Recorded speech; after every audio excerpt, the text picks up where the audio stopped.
What is up, players? It's Warboss Tay up in this mug. As you can see, I've got my kill team, the Chaos Legionnaires, and I do not have any heads for most of them, or shoulder pads for most of them. That's because I've decided to build these guys up, paint them as Night Lords, and I went and I got some heads 3D printed off of eBay, along with some shoulder pads that I think are very characterful and fun. So this first bag is the same heads that I've used previously for some Chaos Space Marines. I just reordered from the same vendor, and he was nice enough to throw me in one breacher shield for the 8th Legion with some winged, like a winged skull. So that's obviously meant to be for the Night Lords, and I love these heads. I love that they're not all identical, and one of these little tabs has 9 of these heads that look like little baby bat wings, and then you've got one at the end, and then the other tab is full of big bat wing energy on these helmets. And what I love about using them is that they do look not, I wouldn't say realistic, but they do look like they make sense in the scale of the miniature. And here's the arm for the breacher shield, and I think it looks great. So check out this vendor. I'm going to link him below in the description. And if you are on eBay and you're thinking of getting some bits, then check out his winged helmet heads and the breacher shields. All right, then I found this vendor, separate vendor on eBay, specializing in a bunch of these 3D. In fact, not just these Night Lords ones, but the company that has these files has a whole lot of different legions and shoulder pads and helmets to fit with them. So I suggest you check them out.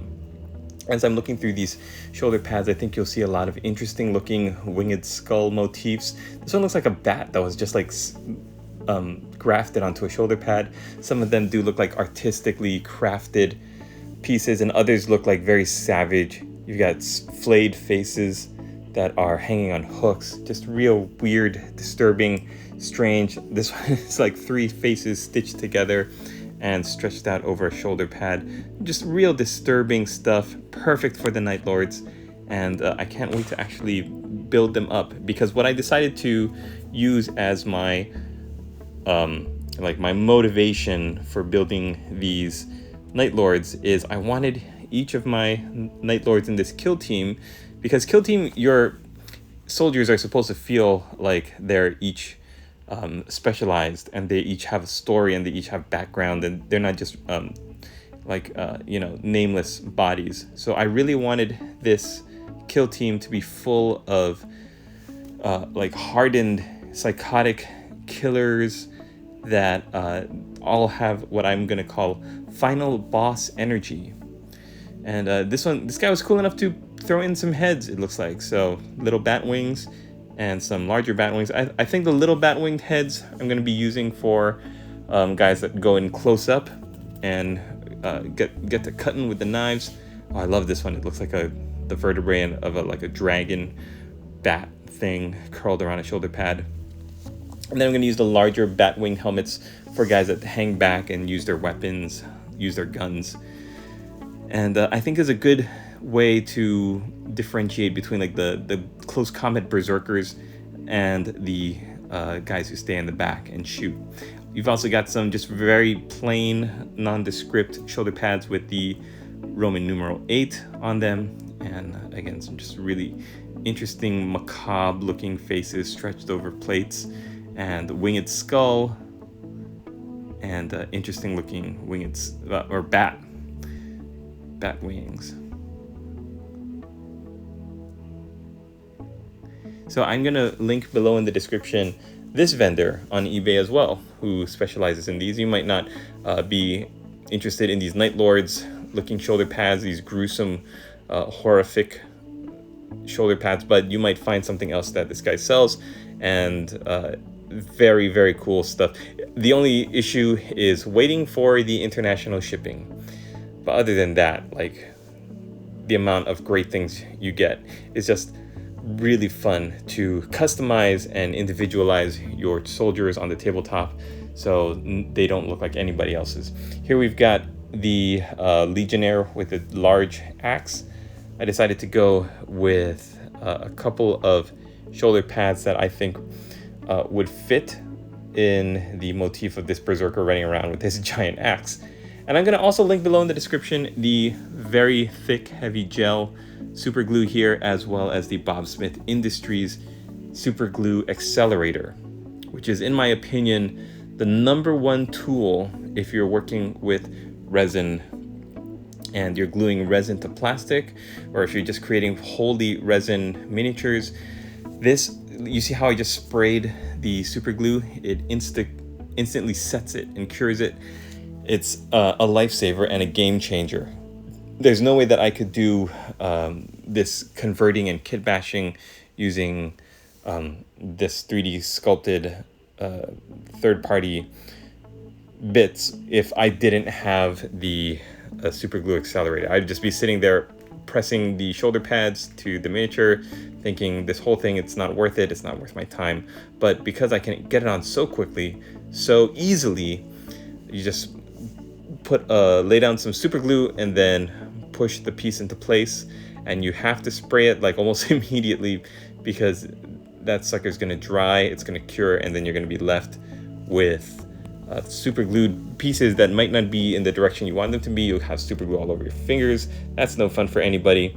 So take my advice, get yourself a bottle of Bob Smith Industries super glue Accelerator and just watch the magic at work.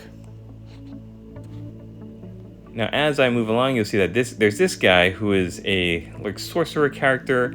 I didn't really think he needed anything to be changed in his posing or his head. He does have some bare shoulders, which are going to need some shoulder pads, and I've decided I'm just going to go with the very plain nondescript Roman numeral 8 for the 8th Legion. And on the other side, we'll get a nice looking shoulder pad, but I think this character has so much going for him already with the book chained to his backpack, with the spell he's casting, and his expression looks just terrific. So I didn't want to take away from this model, and I decided that I was just going to do some very plain shoulder pads. Now, while I was waiting for the shoulder pad, I'm looking at it, I'm pulling it away, I'm thinking, you know what, this is not the angle that I want it to be at. Luckily, it hadn't set completely, so I was able to really peel that thing off. But now, looking back in hindsight, there really is no easy way to build this figure and not have him look just amazing. Like that expression of his face as he conjures up that witch flame, the backpack with the book hanging over, I think it's just amazing. And so I decided, when I was working back to removing some of the plastic off of the shoulder so it's not as bulky and it's not going to make the piece stick out as much. I remember when I was sitting at my table assembling this guy and doing this part, trying to clip the shoulder, I thought it would save me so much trouble, but it didn't really. It needed a little bit of shaving away so that I could get this shoulder pad piece on, but at the end of the day, I could have left it with a weird little gap, and it wouldn't have really made too much of a difference, but you know, I would know. So it was about this time when I was building this figure that I realized playing Night Lords, maybe Word Bearers for a lesser extent, and maybe the World Eaters, Space Marines, you can really get up to some nasty business if you go and find some 3D printers, some sculptors that can give you these third-party bits, like the flayed skin, the faces, not so much these helmets, which look pretty cool. I'm going to be using for my first close combat guy, not a big winged helmet, but this little guy here. And this was, I think, one of the free heads that came in the little baggie that I had, but I'm going to set him to the side there. That guy's a close combat guy, flaying, wearing the skins of his enemies on his shoulder pads. That's as hardcore as Games Workshop will go. They will hang some suspicious looking strips of fabric or cloth or skin to a shoulder pad, But this obviously is a whole nother level when you can see the eyes and the mouth and it's stretched out, and oh boy. Painting Night Lords, assembling Night Lords, collecting Night Lords has always been a passion of mine, except I don't like how I feel when I do it. I don't like how I feel when I build and I paint these models up. And I see flayed faces and skin and all sorts of crazy stuff all over the place. All right, here's another winged helmet that came. I'm pretty sure I didn't order these. These were just freebies that the vendor threw in. And sometimes if you're lucky enough to find a vendor on eBay that will do that, then you want to stay with them as long as possible. Or if you're 3D printing your miniatures yourself for all of these little extra bits, then once you get the files and you can start 3D printing to your heart's content, I hope you think of me. Send some free stuff my way. I've noticed that these lighter gray pieces that I'm putting on, they're a little bit smaller, or they don't bulk out the shoulder pads as much, which is okay. I mean, I'm gonna keep everything that I don't use in my bits box and recycle everything, use them later. Yeah, more faces. More faces going places. But yeah, the Night Lords are notorious for flaying their victims, wearing their skin, ornamenting their armor with the bones of their enemies. The skulls of their enemies obviously is a huge thing with all evil armies in Warhammer 40k.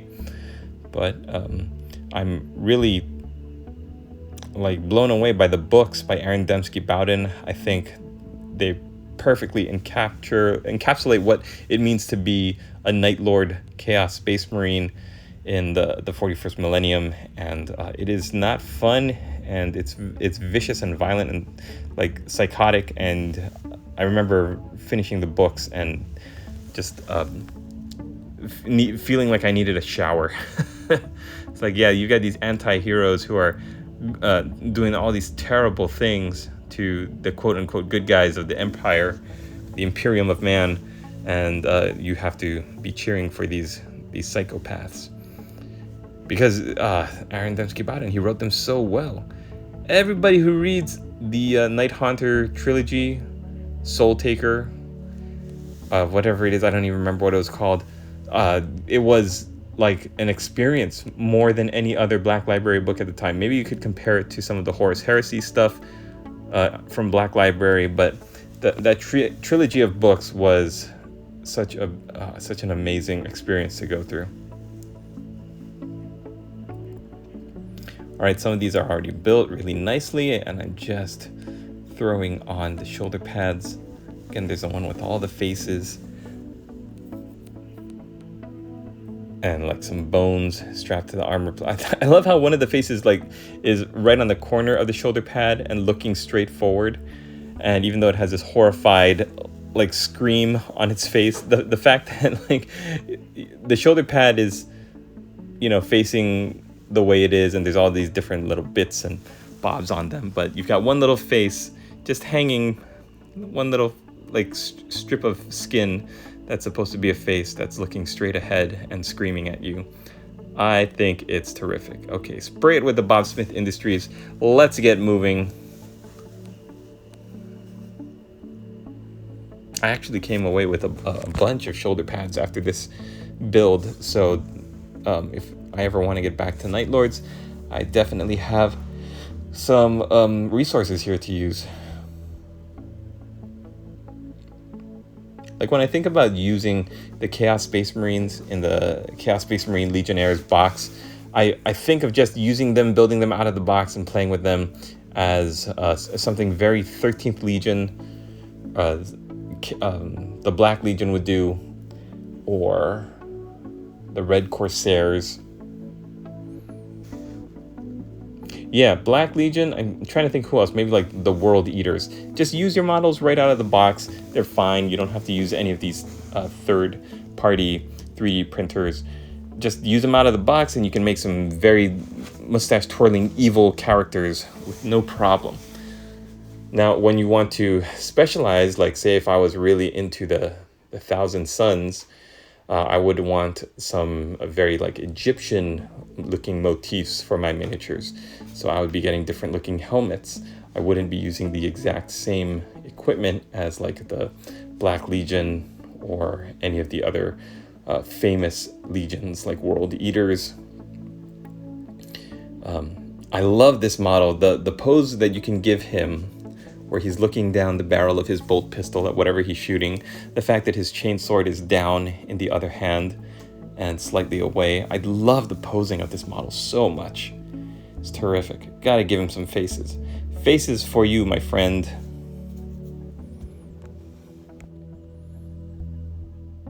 I gotta tell you, when you're painting up Night Lords, it really makes you think, like, do I have issues? Is there a reason why I'm really enjoying painting these faces on shoulder pads? Or am I just like exploring what it means to be an artist? And then right after I'm done with this, I'll build up and I'll paint some Bretonnians for the lady. I think that's the dichotomy of being a painter of miniatures. You can paint something horrific and monstrous and mutated and it's like just completely off the wall, bat poop crazy psycho, and then the very next minute be pulling out some old world dwarfs to paint using bright vibrant colors. It's a fun journey and I'm so glad I'm here. I'm painting, making videos. Somebody commented on one of my videos yesterday about how they started watching me when I did my Night Lords project over a decade ago, and now I'm doing more Night Lords. So thank you for following me. For everybody who's been watching my content as we do a victory lap and take a look at every single Night Lord Space Marine that I built up during the course of this video, I just want to say thank you for following me. And thank you for hanging out with me. And if you joined one of my challenges and had a good time, I'm super pleased for that. And if you're just working on your own hobby and you enjoy popping into a Warboss Tay video every now and again, thank you so much. You really have energized me to continue working on all of these separate projects. I think I have so many projects in the works right now that my to-do list on my notebook, I write a list of different videos that I want to make for all of the different armies that I'm painting up. It's just, I'm buried under content ideas. So thank you so much again for watching my video, you guys. Don't forget to hit the like button before you go. Smash that subscribe button. Leave me a comment. Let me know how you got along with this video. And we'll see you in the next one. Laters, players!